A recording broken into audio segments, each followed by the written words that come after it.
How do I stick to my wedding budget? I swear, every time I get this question, I feel like either Dave Ramsey or that guy Caleb who yells at people for using credit cards. Hi, my name is Jamie Wolfer. Welcome back to my channel. I'm your online wedding planner. I specialize in budget weddings, and today we're going to be answering 10 of your questions. And this is one of them. Now, before we jump into the meat and potatoes of today's video, if you have not done so already, jump on down there and subscribe. There is so much budget wedding planning goodness that is on this channel, and I put out a new video each and every single week. I'd love to have you stick around. I hope you plan easy, stress less, because you deserve a stress-free wedding day. So go subscribe right now. Okay. How do I stick to my wedding budget? You do. You don't spend money outside of what you have allocated. Question number 2. Okay, no, let's dive into that a little bit further. First of all, the best way to save money is to not spend it. My mom's always told me that my whole life, and honestly, it used to annoy the living tar out of me, and now I get it. So there's that. Secondly, the word budget gets used for two completely different things. One, budget when you have a number, an amount, the full amount that you want to spend, and two, how that number is allocated across your different vendors. That same term, budget, is used for both of these. My concern is that you only have this one, where you're like, I have a budget of $10,000, and I'm like, cool, what are you doing with it? And you're like, I don't know. I'm not spending more than $10,000. That's where you need an actual budget that's going to work for you, where you can plug in your numbers. I have one in the master plan. It's my online wedding planning course that I walk you through. I also jump on live time to answer questions just like this. Over there, I'm going to go ahead and link it right here in the description box down below if you want to take a look at it. It's super inexpensive. Why? Because I specialize in budget weddings, and I know how much you have to spend.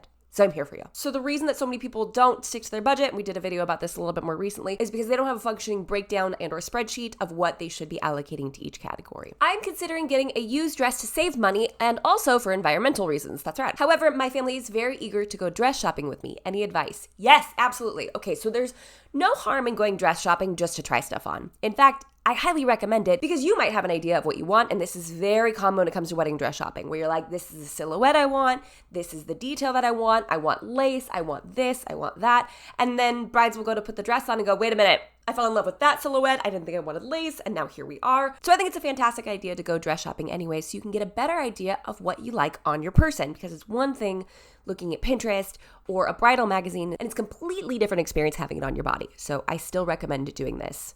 Plus, free champagne and a fun day out with your family and friends, like, why not? Unless you don't want their opinions and you don't want to do this with them, and then you can tell them that I said that you shouldn't go try on dresses that are super expensive, because then you might be wooed into wanting to buy them, and we don't want that, right? We're trying to be environmental and budget friendly.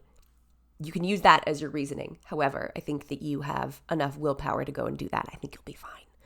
But if you don't want to do this, you can say, hey, that wedding planner on the internet gave me this advice. Question number 3, how do I plan without a set budget up front?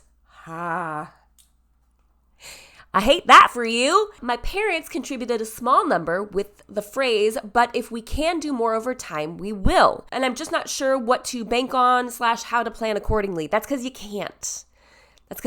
This is going to be uncomfortable, but you need to have a conversation with them about it. If this is like make or break for your wedding budget. If you feel like, you know what, we got this, we can pay for the whole thing ourselves. It doesn't matter. We're just going to go full steam ahead with the budget amount that we have set aside.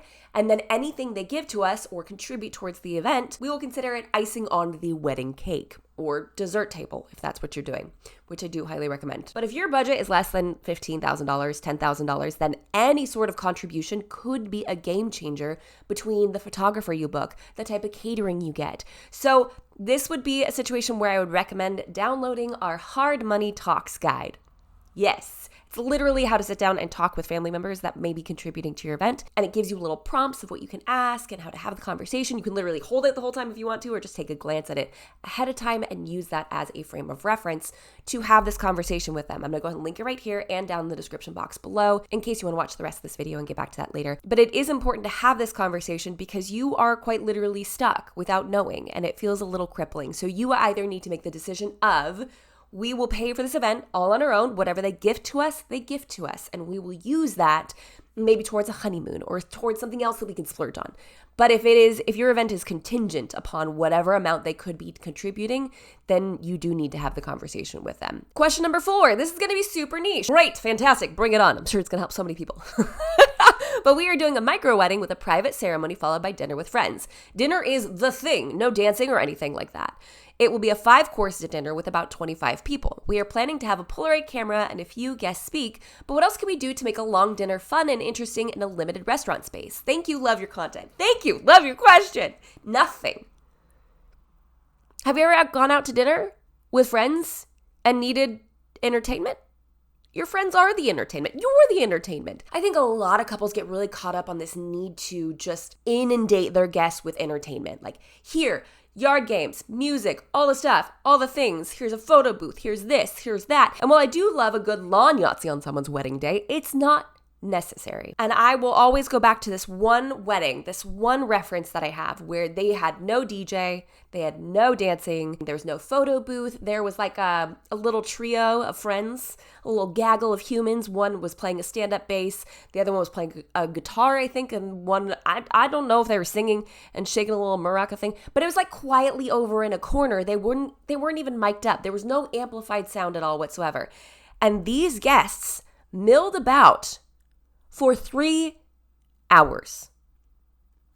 The musicians weren't playing for that long. They were just simply engaged in conversation. They didn't need anything. They didn't need dancing. They just walked around and talked with their friends and their family. So in a situation like this, I really don't think there's much that you need to do to cultivate this experience for them. You said 5-course meal. Also, if you need a 26th person, I love food. So I will happily sacrifice an evening if you would like for me to come enjoy the 5 courses alongside you, all of your loved ones. I'll blend right in. You won't even know I'm there. But when you go to Thanksgiving, you know you don't really need to hire a stand-up comedian to keep everybody entertained. You just gotta wait till Uncle Sal has his second beer, and then all of a sudden the material just writes itself. Don't feel the need to overproduce what is already a beautiful and simple evening, and simply let people enjoy their conversations together. If there's anything that you wanna do, I would say, is there a separate space where you could have a standing time, right? Where people are kind of done sitting, they've eaten the 5 courses. Is there a patio that you guys could migrate to if you want to? Because sometimes if it's in a really limited space, there isn't much walking around room. So I'm not quite sure what that space looks like. So that would be the only consideration I would think that you might want to toss in there, either as a pre-dinner cocktail hour or post-dinner, whiskey cigar time if you're into that kind of thing. But again, we're not producing anything. We're just we're cultivating spaces where people could just organically hang out. And I promise you, they will truly enjoy themselves. Question number 5. Oh, I love this one. What is the biggest budget killer? I did a video on this. It's kind of old, so you might not have seen it. It's your guest list. Number 1 way to kill your budget is to have a giant guest list. Now, I'm a big fat hypocrite. I had 140 people at my wedding. We spent $8,500 on our wedding, or $8,000. I don't know. We got married a long time ago, and I did not keep receipts. But I do know it didn't go over $8,500. So it's somewhere in the neighborhood of that. So I know that you can have a larger guest list and a lower budget. However, if we're going the most traditional style wedding where you're hiring a florist, hiring a caterer, hiring someone to do desserts and bar and rentals, then your guest list is going to have the largest impact on your overall budget because it's going to be the chair they're sitting in, the table they're sitting at, the tablecloth for that table, the centerpiece, the plates, the utensils, the glassware, the drinks they're consuming, the food that they're eating, the appetizers, the desserts.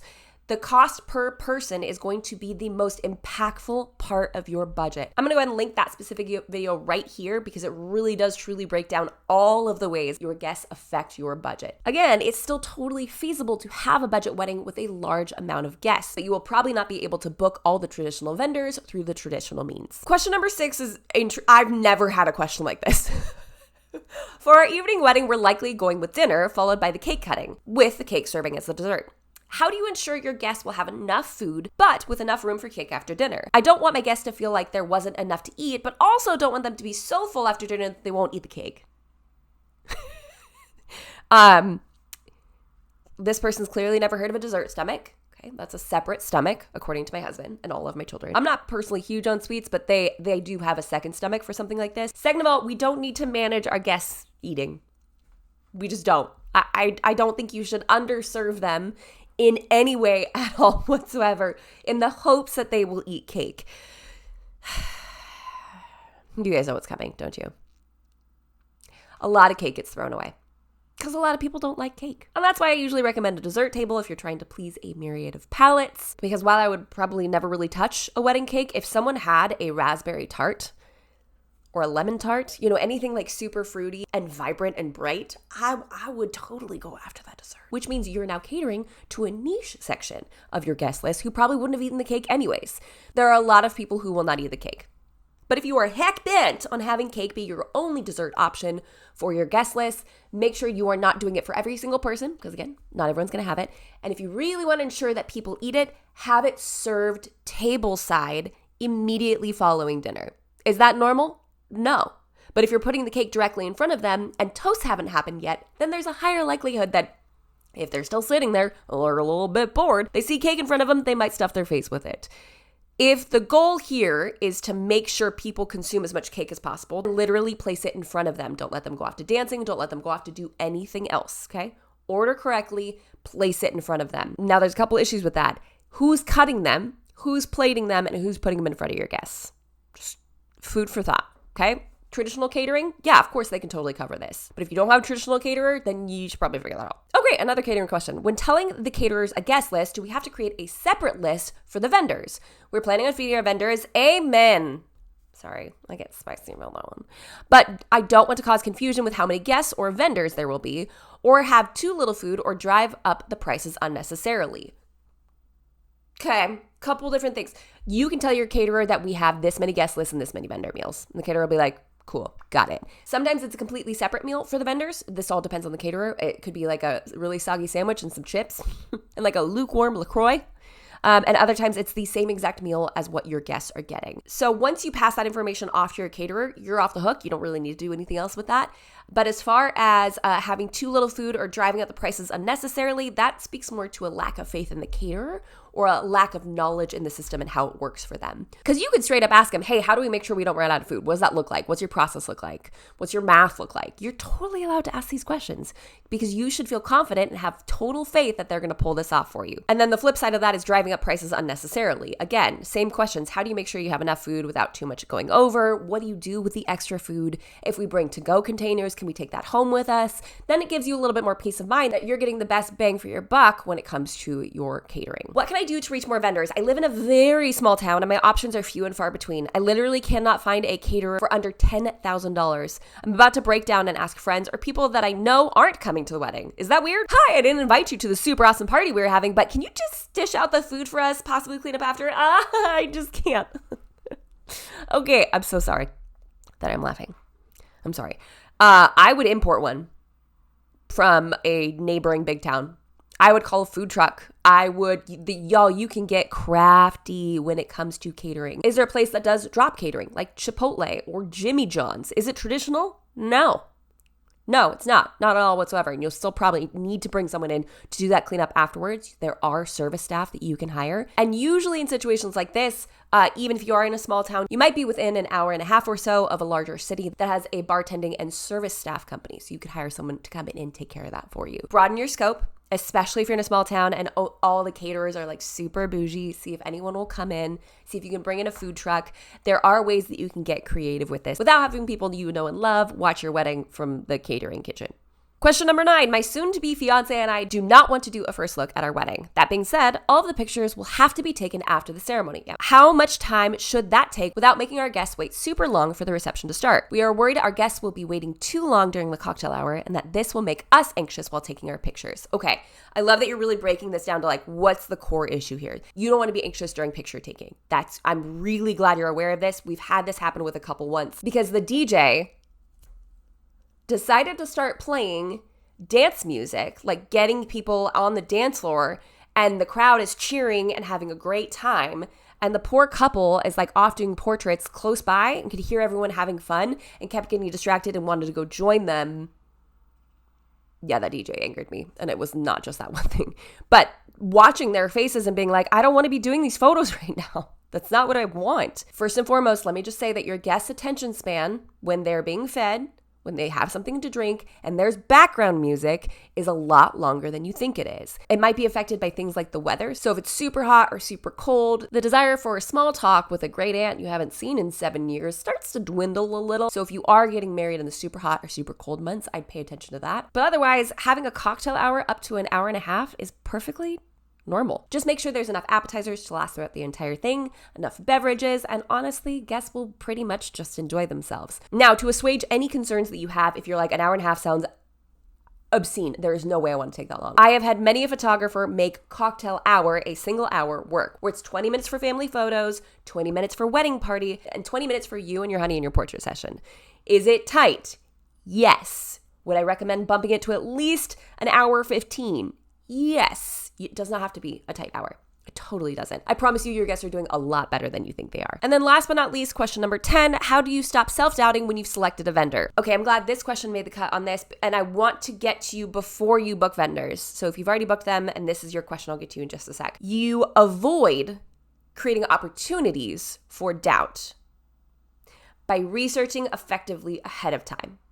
And those of you that are already experiencing this, you're like, that doesn't help me. I know, this is for everybody else for just a moment. Make sure you take your time researching your vendors. If you don't know what order you should be booking vendors in, my checklist, the Ultimate Wedding Planning Checklist, it's literally the first link in the description box down below, and it will tell you exactly when you need to be booking each and every vendor.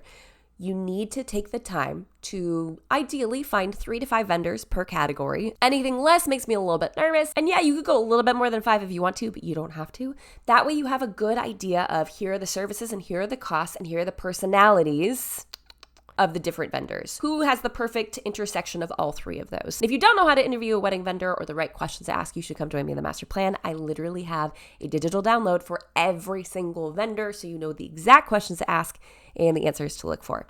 Again, I'll leave that down there. So if you've done the proper amount of research and you book them and then you start getting nervous, you can go back and remember I went through all of these different things and this vendor hit all of these different points for me. I was confident making that decision because of these reasons. These reasons still stand. And if you just jumped in and you didn't do a bunch of research or for whatever reason, you were just sitting on the self-doubt choo-choo train, I don't know why we're calling it that, but we're committed at this point, then I would write down a list of reasons why you picked them. Even if you didn't take your time, even if you didn't do your research, why did you pick them?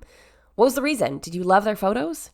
Did you love their price point? Did you love their photos and their price point? Secondly, talk it out. Go talk to your fiance. Go talk to a parent. Go talk to a friend and be like, I am experiencing this and I just need to know if I'm crazy or not. Thirdly, maybe you need to assess if something changed. Where did the self-doubt come in? Was it because you spent too much time on Pinterest again? Not to call you out. But is it that? Or is it now that you've had a couple interactions with them and you're like, those aren't red flags. They're not orange, but they might be yellow. They may be a little yellowish, and now I'm starting to second guess my decision.